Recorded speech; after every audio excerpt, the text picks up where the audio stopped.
Kasi parang naka-schedule yata ngayong araw din, tapos biglang binago, ginawang Hindi naman po siguro nabutol. May schedule na binukas na pwedeng Monday at the Senate Impeachment Court agreed. Inasahan din natin today na dahil direct examination lang yung nangyari kahapon, maaaring humaba yung cross-examination, redirect examination, and recross.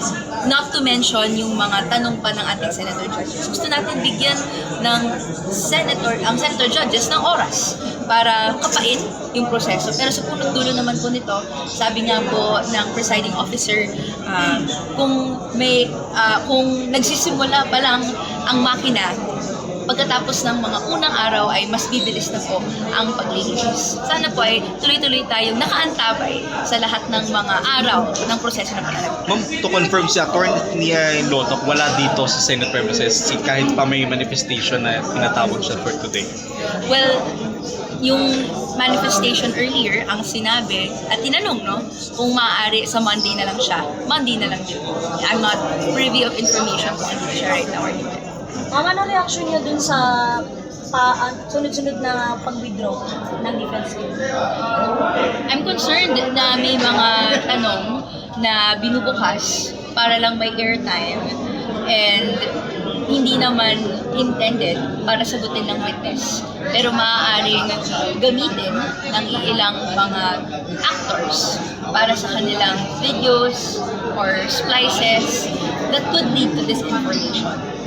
Yun yung concern natin sa ganong klaseng actions na nakita natin today. Sana po hindi humantong sa ganon. Pero nakita natin, itanong sana natin yung mga tanong na within the rules of how you do direct and cross-examination with respect to the liberality na binibigay naman ni Senator Chis Escudero bilang presiding officer. At sa punot dulo na yung arguments ng defense or ng prosecution ay ma-expand. And syempre, makuha natin yung katotohanan. Ma'am, nasa loob ka ng court kanina, napansin nagvo-viral ngayon online, natawa si Atty. Narvasa habang nagtatanong dun sa witness. Alam niyo po ba kung anong dahilan para maintindihan lang po ng taong bayan? Well, ayaw naman nating pulisin completely yung mga reactions, human reactions ng hindi lang ng senator judges, pero yung counsel.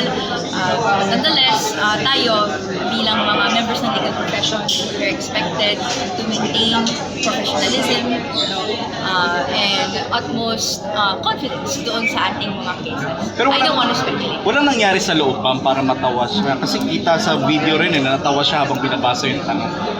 Well, for me, I don't really want to speculate kung bakit siya natawa or hindi. Basta ang sa atin, gagawin ng House Prosecution Panel yung kanyang trabaho, which is yung arguments and the articles of impeachment ay ilatag, and syempre, kung may objections na hindi natin nakikita na proper from the defense, we will object.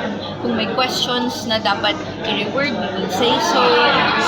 Napunod-dulo naman yung katotohanan mo. Thank you. Thank you. Thank you.